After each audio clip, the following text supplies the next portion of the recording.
been 2 weeks since my Vertigo attack, and I'm so thankful that I am able to still be able to do my sharing. And as I look back, I realized that I didn't put myself first. So actually, I wrote on a piece of paper and stick it to the side of my working desk. I put myself first. What does this mean? I realized that I did not have the intention to put myself first. As much as I know that my students are important to me, I rank my students higher than myself. And moving forward, I realized that I should be ranking myself at the same level as my student. Looking into my own well-being, looking into my rest time, and looking into having my space for me to recuperate. And being an introvert, when I go for classes, I need to be rah-rah. I need to have a 2 to 3 times much higher energy than my students, and to be able to make the class fun for them. And whenever the class ends, or I off the Zoom, or the last student left the classroom, the silence actually brought a lot of loneliness. Like suddenly I just want to crash. If there's a bed next to me, I'll just crash. So the first thing that I realized that I'm going to do different from now onwards. In fact, I have already started to do some changes to have better intention, to have clearer boundaries, and to have also tighten up my systems. So the first thing is about intention. When I come for a class, I realize that my intention is to do my best within that 2 hours. Yes, I care for my kids. I worry for their progress. I wonder and worry about kids who don't do homework, even though they promise me to.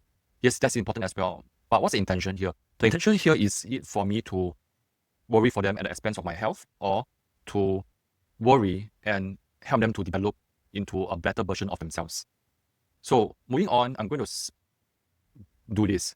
If my lesson is 2 hours, I will do my best, give my 100 or 200%, or probably 300 or 500% to my students within the 2 hours. And once I end Zoom, once the last student leaves the classroom, I will stop worrying about them and tend to myself first. And that's the first thing I will do. I think it's also a declaration to the world that this is going to be the version, probably like 8, 9, 10 of myself after having iterated my space, my personal development stage, and also having felt that I have also elevated across these few years after having done inner work guided by my mindset coach. So having said that, I think it's also being very clear about boundaries. So intention first, then boundaries. So what does boundary means is that imagine that it's the protective sphere around you. Only you can affect your own emotion. And as a thought, and even though there are many thoughts out there, parents' anxiety, and I get it, I'm a parent myself, I get anxious when my kids don't progress as fast as they can. I also want to make sure that this sphere of John also block out the negative energy. Because at the end of the day, when a student, be a child and an adult, doesn't make progress, actually there are many other factors. Just like, for example, when we don't progress, it could be our childhood trauma. It could be I had a very bad experience learning probably math, and my teacher called me stupid when I was young, and I still remember my English teacher called me hopeless. And can you see that all these things are actually very real to me? And I had a history of stuttering since my dad passed away when I was 15 years old. So a lot of insecurity, which is, yes, I get it. I totally understand and respect that. But at the same time, it's not right for me to expect my tutor, if I'm a child, who is engaged to come in to teach me math, to solve everything all the way back to when I was born. If I sign up for an adult coaching program and the coach is here to teach me to be a stage trainer, I cannot expect him to be my therapist. Technically, he can if he has the expertise, but I can't expect that. I can't expect him to take care of me 24/7. That's my job, because now I am a self-led adult. So how can you do this for your business? Is for educators, tutors, teachers. I think I totally respect you when you know that you want to make yourself fully available for your students to text you anytime they want. But at the same time, I think something that may work out for you and for me is to decide how fast and also when you will reply them. I actually got a new coaching client who really inspired me, a young lady, and she told me that she will not reply texts after 9 p.m. And I was like, oh my gosh, I totally need that. So I try my best not to reply after 9 p.m., even though sometimes I do. So I'm still learning as well. And she said that she will only update me of her progress on Monday. And it's different from my system, which is on Friday. And I totally get it, all right? So I think while other people may have their expectations on you, expecting you to reply fast, expecting you to solve their children's questions under negative 1 second, I think it's also how you need to clearly communicate.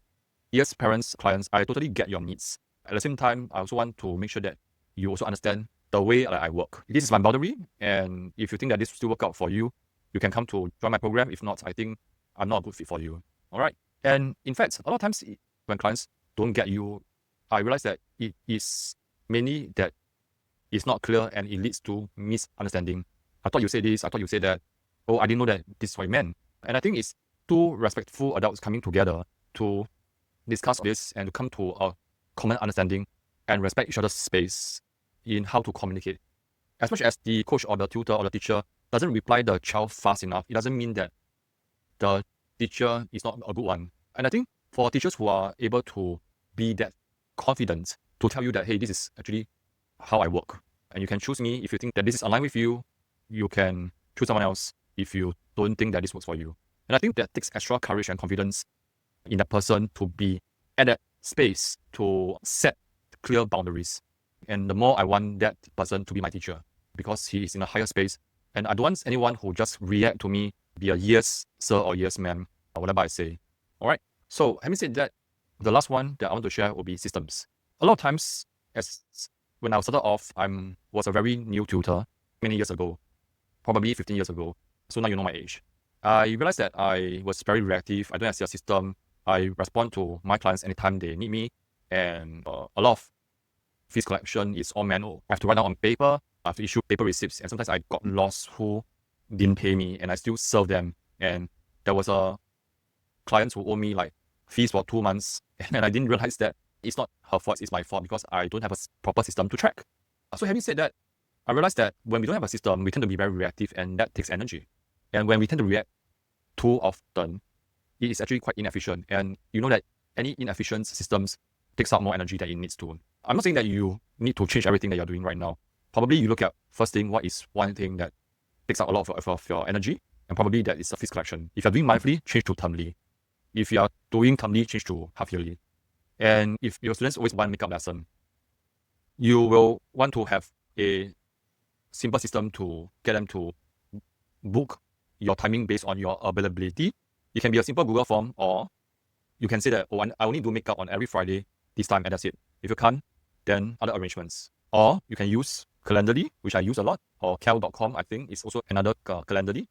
So I think whatever it is, it should go back to what you feel that takes out a lot of your energy, and you want to improve that because you cherish your energy.